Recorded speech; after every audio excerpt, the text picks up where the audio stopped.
Willkommen zu unserem Akkuproblem. Kennt hier jeder bei mir. Das klappert hier schön beim Fahren. Das gehen wir jetzt mal an. Wenn man hier mal her, bitte. Ich kann dir mal zeigen, was das Problem ist. Der Akku bewegt sich, weil hier wieder das Schloss ausgeschlagen ist, beziehungsweise der Halter.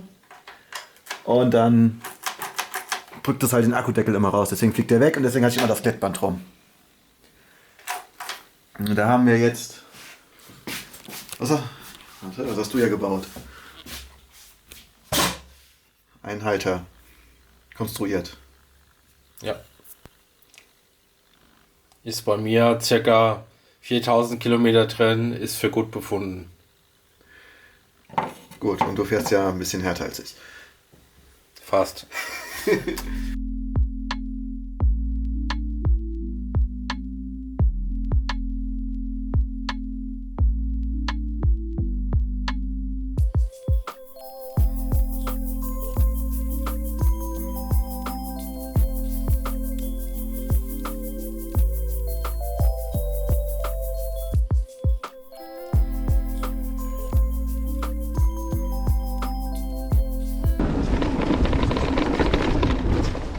Sprung zum nächsten Tag und wir befinden uns nun im Trailpark Mehring.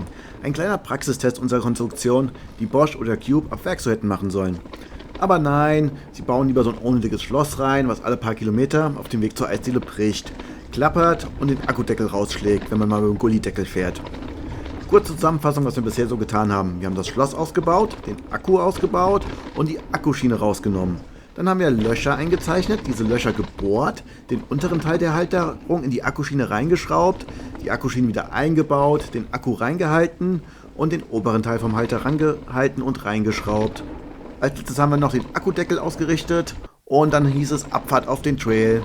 Gut, wir mussten dann nochmal schlafen gehen, weil es dann irgendwie dunkel war, als wir das Ding fertig gebaut hatten und da mussten wir noch nach Mehring fahren und nun befinden wir uns wieder auf meinem Lieblingstrail, den Grenzgraben. Aber den Grenzgraben-Trail schauen wir uns gleich nochmal aus der Luft an und später haben wir noch einen Prominenten vorne dran, dem wir folgen. Lieber noch einen kleinen Vorher-Nachher-Vergleich.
Ich muss ja echt zugeben, auf Anhieb habe ich jetzt keinen großen Unterschied gemerkt. Wenn man etwas genau hinhört, hört man das Klappern vom Akkudeckel nicht mehr. Hier klappert gar nichts mehr. Das Ding ist fest. Dafür hört man jetzt ein Kratzen oder ein Schlagen von meinem kleinen, super dezenten Mudguard vorne. Das wurde irgendwie vorher von dem Akkuklapper übertönt. Aber das Klappern vom Motor hört man natürlich immer noch. Ist irgendwie eine Krankheit oder ist ein Feature von Bosch, wie man es sehen möchte. BMW würde es einem als Stand der Technik verkaufen. Naja, bei anderen Motoren reißen dafür die Zahnriemen, dann nehme ich lieber etwas Geklapper in Kauf. Ach so, übrigens, bei meinem letzten Besuch in Mehring wollten wir irgendwie die Drohne fliegen lassen, das holen wir jetzt mal nach.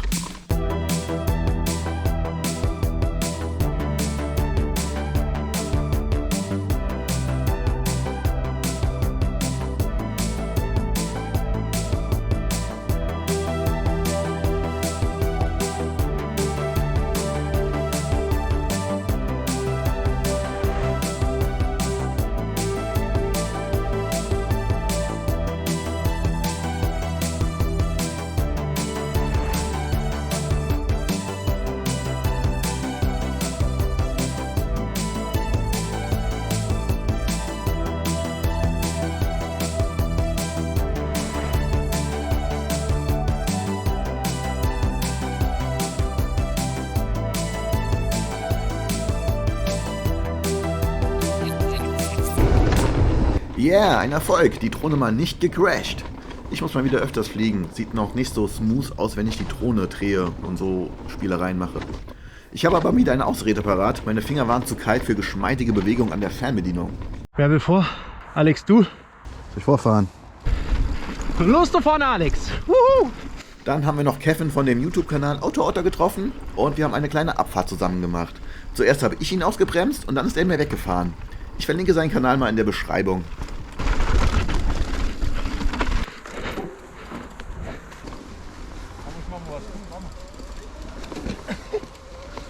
Das werde ich im Leben nie können, ne? Ja, sag das nicht. Ich dachte auch nicht, ich fahre irgendwelche Sprünge in Stromberg.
Cool.